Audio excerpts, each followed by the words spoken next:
Hello dear students, welcome to VPSU online classes. How are you all? Hope you all are well. I am your Physics teacher Kuldeep sir.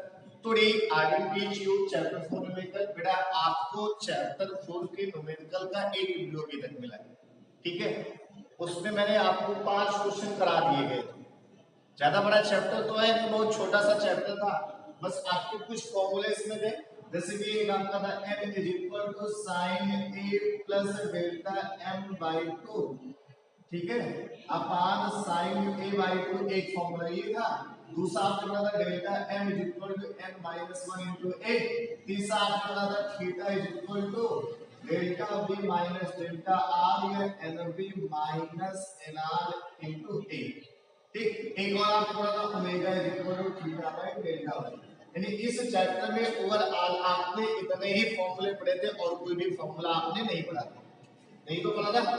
तो इससे हम लोग पहुंच गए थे, यहां तक हम लोगों ने क्वेश्चन सॉल्व कर लिया था, यहां तक के हम लोगों ने क्वेश्चन को सॉल्व किया था। आज हम लोग इसके आगे बढ़ेंगे, आज हम लोग उसके आगे बात करेंगे। 2 या 3 क्वेश्चन हम लोग इस फॉर्मूले पे बेस्ड सॉल्व कर लेंगे, उसके बाद ये चैप्टर आपका समाप्त हो जाएगा, ठीक है। तो उम्मीद करते हैं अभी तक आपको इस चैप्टर में जितने भी क्वेश्चन सॉल्व कराए गए होंगे आपको समझ गए होंगे। आपने आपकी जो बुक होगी उससे क्वेश्चन को सॉल्व किया होगा।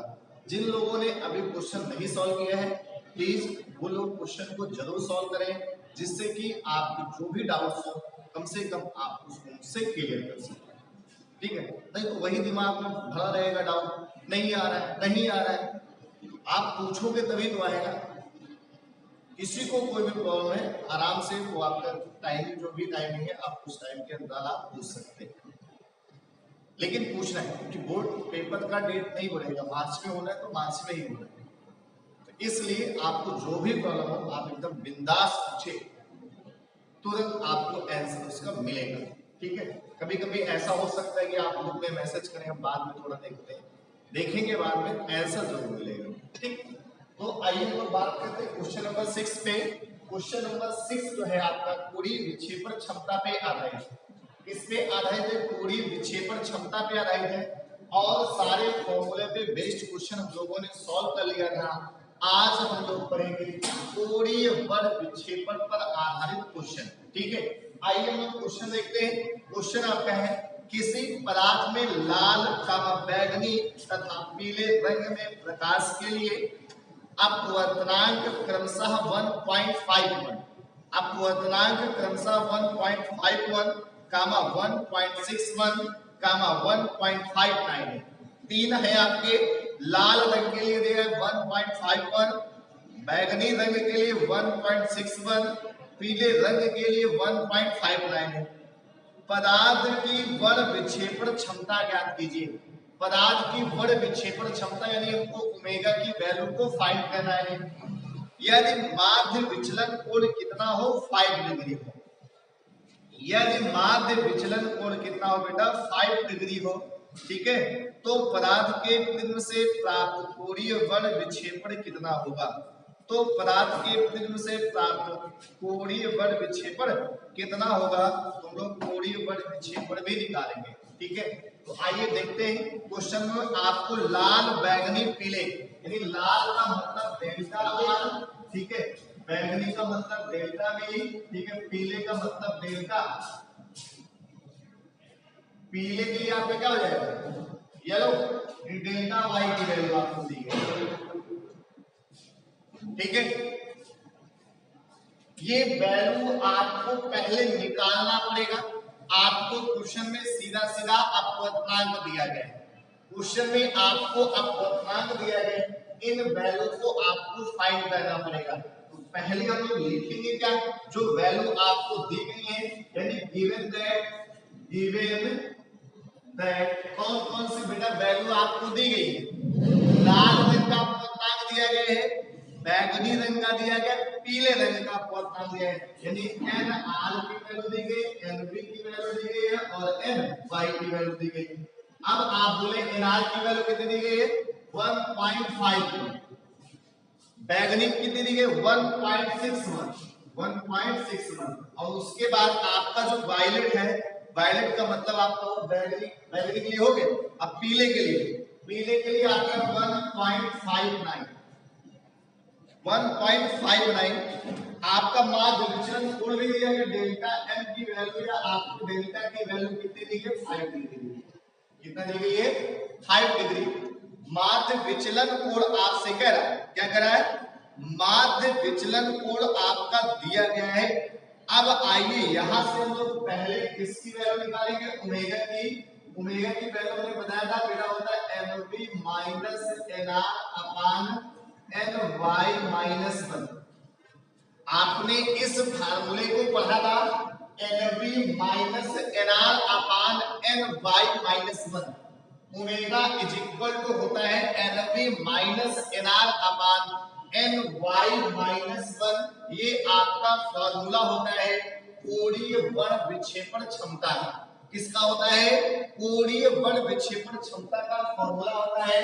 आप यहां से करेंगे क्या, एनबी की वैल्यू आप पुट करेंगे 1.61, एनआर की वैल्यू पुट करेंगे 1.51, एनवाई की वैल्यू आप पुट करेंगे 1.59 माइनस 1। कर सकते, कोई दिक्कत तो होगी नहीं। आप यहां से इसको माइनस करेंगे, ठीक है, आपका बचेगा 0, 6 में से 1 जाएगा 1, यानी यहाँ पे पॉइंट अपान, इससे आप माइनस करेंगे बचेगा 0.5, पॉइंट से पॉइंट कैंसिल हो जाएगा 10 अपान 59, 10 अपान 59।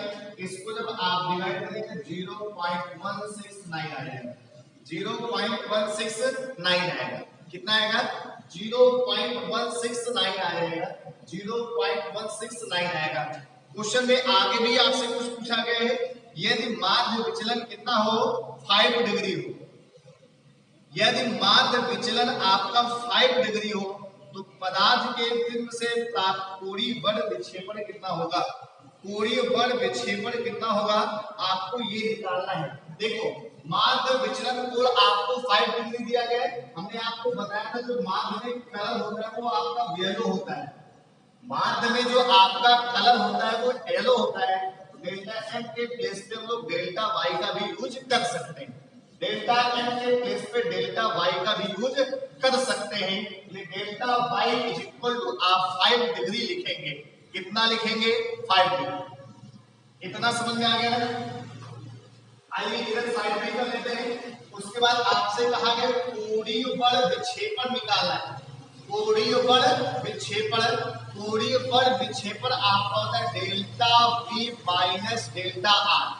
Delta V minus delta are आपका कोणीय बल विक्षेपण होता है।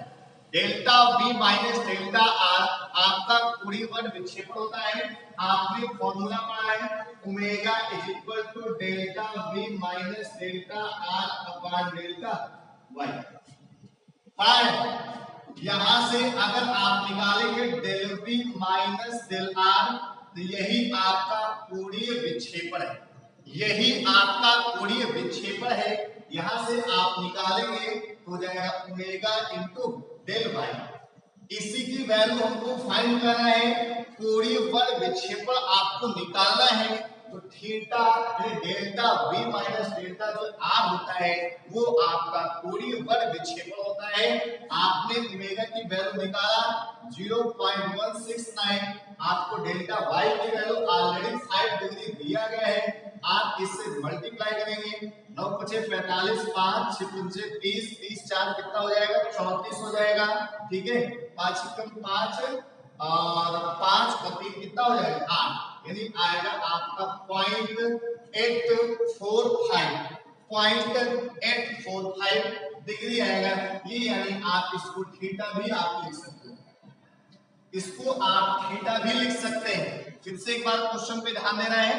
कहा गया किसी पदार्थ में लाल, बैगनी, पीले रंग के प्रकाश के लिए अपवर्तनांक क्रमशः 1.51, 1.61, 1.59 है। पदार्थ की बल विक्षेपण क्षमता ज्ञात कीजिए। पदार्थ की बल विक्षेपण क्षमता ज्ञात कीजिए। यदि माध्य विचलन कोण 5 डिग्री हो तो पदार्थ के प्रिज्म से प्राप्त कोणीय बल विक्षेपण कितना होगा, पदार्थ के प्रिज्म से प्राप्त कोणीय बल विक्षेपण कितना होगा। तो आइए हम लोग देखते हैं आपको लाल, ठीक है, लाल, बैगनी और पीले रंग के लिए आपको अपवर्तनांक दिए हैं, तो आपका हो जाएगा NR, NV, NY, तीनों के अपवर्तनांक आपको लिख लेना है। उसके बाद आपसे कह रहा माध्य विचलन कोण, माध्य में आपका जो कलम होता है वो पीला होता है। कौन सा होता है? पीला होता है। यानी डेल वाई की वैल्यू आपको 5 डिग्री दी गई है। कोणीय बल विक्षेपण का फॉर्मूला होता है omega is equal to NV minus NR by NY minus 1 होता है। आपको वैल्यू रखना है, यहां से आप निकालेंगे ओमेगा की वैल्यू 0.169, 0.169 आपकी वैल्यू आ जाएगी। उसके बाद हमको इसमें कह रहा है आपसे कि कोणीय बल विक्षेपण भी आपको निकालना है। क्या निकालना है? कोणीय बल विक्षेपण यानी थीटा, थीटा की वैल्यू होती कितनी है? Del V minus del R होती है। आप यहां से रख के कोणीय बल विक्षेपण भी निकाल सकते हैं। तो उम्मीद करते हैं इस टाइप के जितने भी क्वेश्चन होंगे आप उनको बहुत ही कम समय में कर लेंगे। आइए एक क्वेश्चन और इस पे बेस देखते हैं जिससे कि सारे डाउट्स आपके क्लियर हो जाए। सुनिए क्वेश्चन बेटा, कहा गया एक प्रिज्म जिसका अपवर्तक कोण 60 डिग्री है, एक प्रिज्म जिसका अपवर्तक कोण 60 डिग्री है। कितना है बेटा? 60 डिग्री है। एक प्रिज्म जिसका अपवर्तक कोण 60 डिग्री है, नीले, लाल तथा पीले प्रकाश के लिए अल्पतम विचलन कोण कितना है? क्रमशः 53 डिग्री, 51 डिग्री तथा 52 डिग्री है। प्रिज्म के पदार्थ की परिक्षेपण क्षमता क्या है? प्रिज्म के पदार्थ की परिक्षेपण क्षमता क्या है? बहुत बढ़िया क्वेश्चन है, बहुत उससे भी ये सिंपल, ठीक है। इसके पहले जो आपने किया उससे भी ये सिंपल है। देखो इसमें आपको दिया गया है, कहा है अपवर्तक कोण यानी ए की वैल्यू आपको 60 डिग्री क्वेश्चन में ऑलरेडी दी गई है। उसके बाद क्या? नीले, लाल तथा पीले प्रकाश के लिए, नीले वायलेट के लिए, ठीक है, नीले, लाल तथा पीले के लिए यानी डेल वी, डेल आर और डेल वाई की वैल्यू, ठीक है। कितना दिया गया है? पीले के लिए कहा है 53, 51, 52 यानी 53 डिग्री, 51 डिग्री, 52 डिग्री, ये वैल्यू आपको क्वेश्चन में दी गई है। कहा गया प्रिज्म के पदार्थ की परिक्षेपण क्षमता ज्ञात कीजिए। प्रिज्म के पदार्थ की परिक्षेपण क्षमता ज्ञात कीजिए, यानी फिर आप वैल्यू किसकी निकालें? ओमेगा की। ओमेगा को मैंने अपवर्तनांक के टर्म में तो आपको बताया ही ना, एक और फॉर्मूला में बताया था, del V minus del R upon del Y, याद है? Omega is equal to del V minus del R upon del Y. अब आप डेल वी की वैल्यू रखेंगे 53 डिग्री, डेल आर की वैल्यू आप रखेंगे 51 डिग्री, ठीक है, और उसके बाद आपकी जो डेल वाई की वैल्यू है वो कितनी है? 52 डिग्री। कितनी है? 52। अब इससे आप माइनस करेंगे, बचेगा 2/52 डिग्री। अब आप इसको क्या करेंगे? डिवाइड करेंगे। डिवाइड करने के बाद आप बताएं कितनी बार जाएगा? पॉइंट बनाएंगे 20 हो जाएगा, 200 रहेगा, फिर आपको जाएगा 3 बार जाएगा, लगभग 375 डिग्री आ जाएगा। ये ओमेगा की जो वैल्यू आएगी 0.375 डिग्री आएगा। तो उम्मीद करते हैं इस टाइप के आपके जितने भी क्वेश्चन होंगे आप सॉल्व कर लेंगे उनको, ठीक है। तो इस चैप्टर में आपके ज्यादा क्वेश्चन नहीं दिए गए, बस एक 7 क्वेश्चन है। इन 7 क्वेश्चन को आपको अच्छे से प्रिपेयर कर लेना है। उसके बाद जो भी समस्याएं होंगी आपको पूछना है। तो आप मेरे चैप्टर कंप्लीट हो गया, मंडे तक आपको इसकी पीडीएफ मिल जाएगी। Thank you.